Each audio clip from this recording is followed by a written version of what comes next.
Yo, what's up, guys, man? I'm back, and sorry that I didn't do reaction video for the rest of the season because I was just busy, man. I was doing my own stuff here, but I know, and I should have reacted more video, but um during the winter it was so dark, it was horrible, man, and I just couldn't do a live stream because the weather was just horrible. But now I'm here, man, and yeah, and let's talk about our former manager Jurgen Klopp, man. My manager. Big up to Jurgen Klopp, man. Big up to Jurgen Klopp, my manager.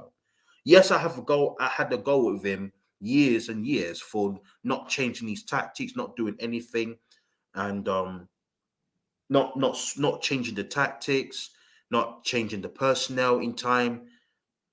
Sometimes he makes weird decisions when it comes to subs, but all of that gets eradicated because in the day he won us 7 trophies, and you got to give credit to Jurgen Klopp, my manager. Big up, big up. Sorry, my manager Jurgen Klopp, man. Big up to him, man. The guy has done wonders for us, man. Without him, we would have never won these 7 trophies, man. Seven, sorry, 7 trophies.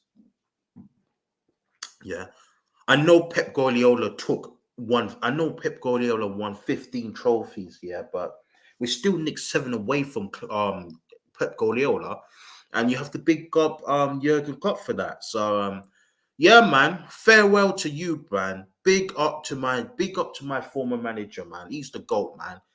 For me, best manager we ever had in the Premier League era, right? Absolute quality, absolutely quality, man. And we will miss him, even though that, let's be honest, his time was done. He was done as soon as he made that announcement back in January that he's leaving Liverpool. Right, you can tell that he's finished as a manager, and it's unfortunate, but that's the reality of it. So yeah, but yeah, man. Big up to Jurgen Klopp, man. I hope everything goes well, man. Like, big up to Jurgen, man. I love him so much, man. And yeah, I can't get over the win. Yeah, we won the Champions League. Before we won the Champions League, that Barcelona game, we were 3-0 down. It's kind of similar to Istanbul when we beat AC Milan on in the final. We beat them on penalties, yeah. But we were 3-0 down against Barcelona. 3-0 down. In fact, we battered Barcelona at their own ground. When we played them at the new camp, right? We battered Barcelona, right? But Messi, that free kick that he took, what an unbelievable free kick by Lionel Messi. And they scored two. And then, no, I think that was the second goal that they scored. The first goal was Suarez. Suarez scored the first. Messi scored the second. Who scored the third now? Was it? It might have been. No, I think Messi scored twice in that game. If I'm not mistaken, Messi scored twice. And we ended 3-0. And that chance, I remember we had that chance here from Salah. And he hits the post. It hit the post and it went out. We should have been, but let's be honest though. In that game, we should have beaten Barcelona at their ground. We absolutely battered them. They were crapping themselves. They were absolutely awful until they started to grow into the game in the second half. But in that first half, or the majority of the game, we battered Barcelona, and we should have won the game. But how on earth we didn't score in that game? I just never know. But in that second game, the second leg, when we beat them 4-0, man, I went crazy when Divock Origi and Gini Wijnaldum scored the 2 goals, man.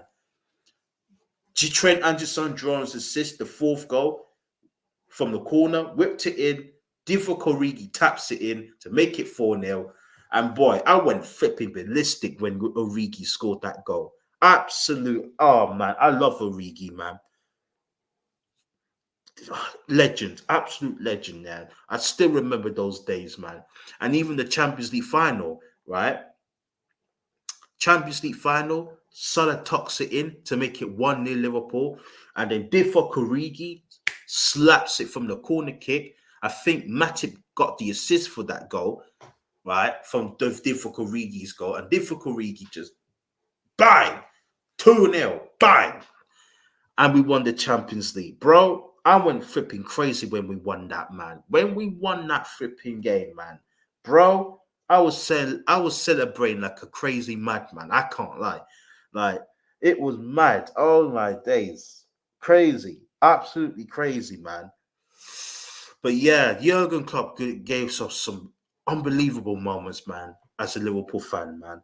And I'm so flipping not I'm devastated that he's gone now, but yeah, man, Jurgen Klopp, absolute legend. We love you to bits, man. He won us the flipping league the year after that.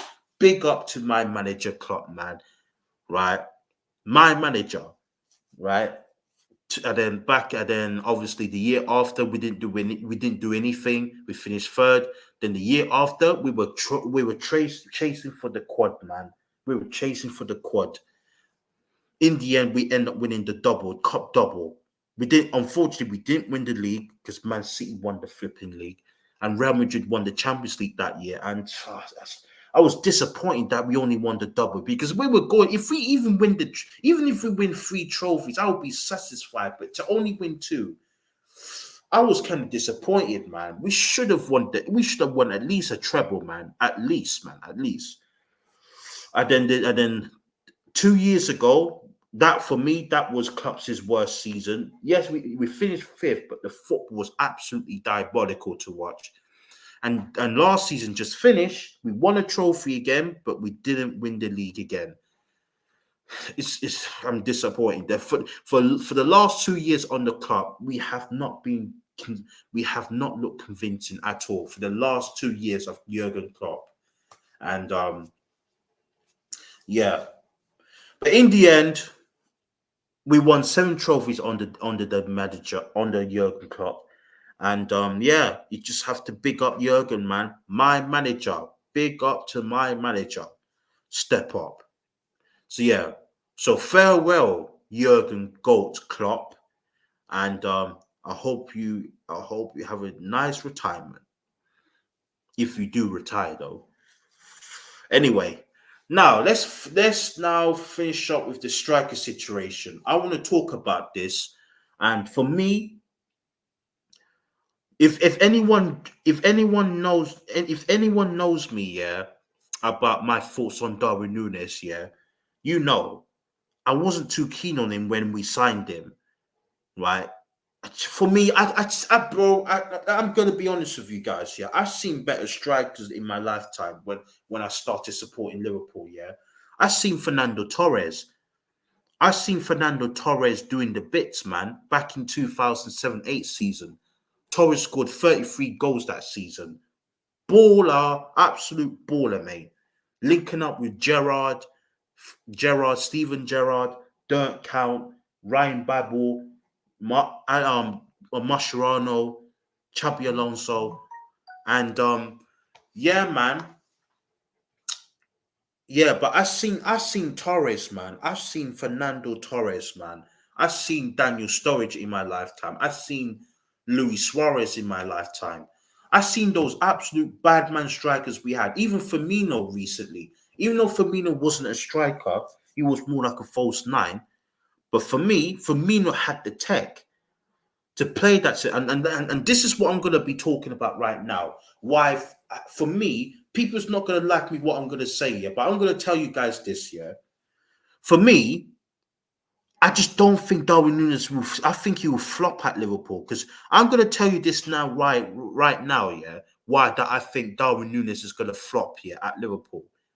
It's not the fact that I don't rate him, but I just don't think the system that we're going to play is right. When he came in the year before, he wasn't very good. Let's be honest. He was for me even worse than last season. Last season he has improved a little bit, but not that much. But the year after, but the year before, he was absolutely awful, right? This season, I think he's going to flop at Liverpool. Like, I'm going to be honest with you. You know why? Because if Arnie Slot, our new manager, Arnie Slot, he's going to be our manager soon, right? I think he's at the job now. Arnie Slot. Anyway, Arnie Slot, if Arnie Slot does play possession-based football or heavy metal football like Klopp, players like Darwin Núñez will not thrive under the manager, right? Will not thrive under that system. You know why? Because you know why? Because Darwin Núñez is a counter. He's more suitable. He's more suited to counter-attacking football.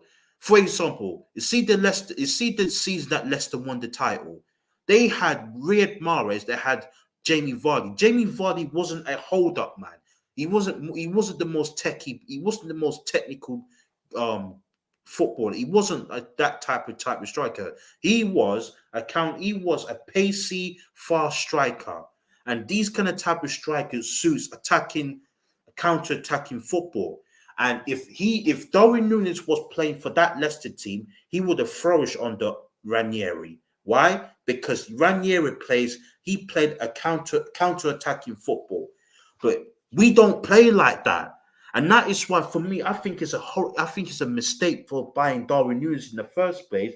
Because one, he can't hold the ball up. He's not technical. He can't dribble. He can't shoot.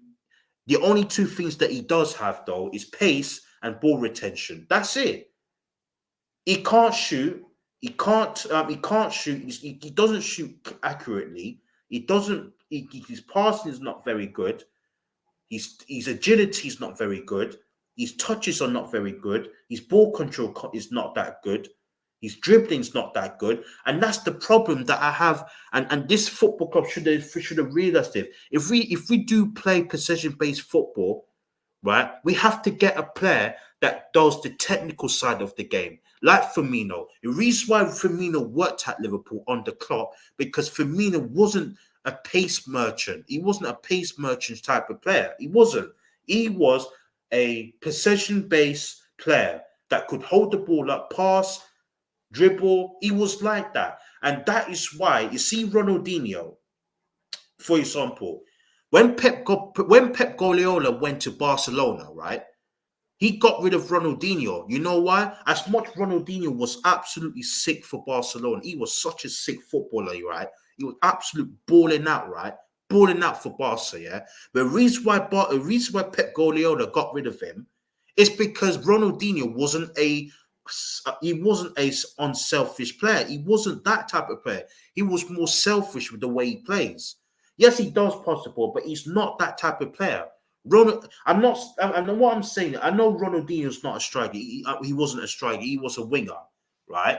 But what I'm saying is, Pep Guardiola. It's not a coincidence that when Pep Guardiola, um, even though he didn't promoted Messi, but when he started using Messi, the reason why he was continuously playing Messi because Messi was more unselfish. He was more unselfish. He could pass the. He was more technical. He could pass the ball. He's passing. His vision. He's everything. He can do anything, right? Ronaldinho, as much he was so sick here, but he was more selfish, and Pep Guardiola didn't want that type of player.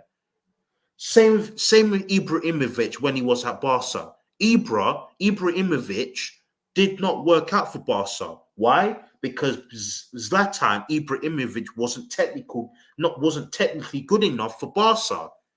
Because Pep Guardiola wanted to play possession-based football, and Zlatan Ibrahimovic didn't suit his system, right? And that is what I'm talking about Darwin Núñez here. I'm not comparing. I'm just making an example. Darwin Núñez is more suitable for a counter-attacking football. Like, I just have to be honest, guys, right? He's more suited for counter-attacking teams that sit back and hit the opposite on the counter. That's because remember that you see the goal that he scored. No, the goal that he set up for Salah against Everton at home. Yeah, That was a counter-attacking foot. That was counter-attacking. We did not dominate Everton in that. We did in that situation. We did not dominate Everton. We sat back. We forced Everton to counter-attack us. Then Nini scored for their chance, and then we hit them on the break with the pace. That's how to get best out of Nunes. But the problem is Darwin Nunes is not that type of striker. Darwin Nunes suits counter-attacking football. And we don't play like that. And that is why I don't want, as much as I like Ollie Watkins, I don't want Ollie Watkins. Ollie Watkins is a counter-attacking, it suits more in counter-attacking instead of possession-based football. We need somebody we need somebody that is more technical. Like Ivan Toney. Go and get somebody like that. Go and get me Ivan Toney. Right?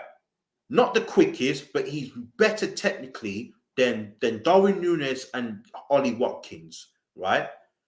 But you know what I'm saying? Like, but yeah, that's what I'm talking about.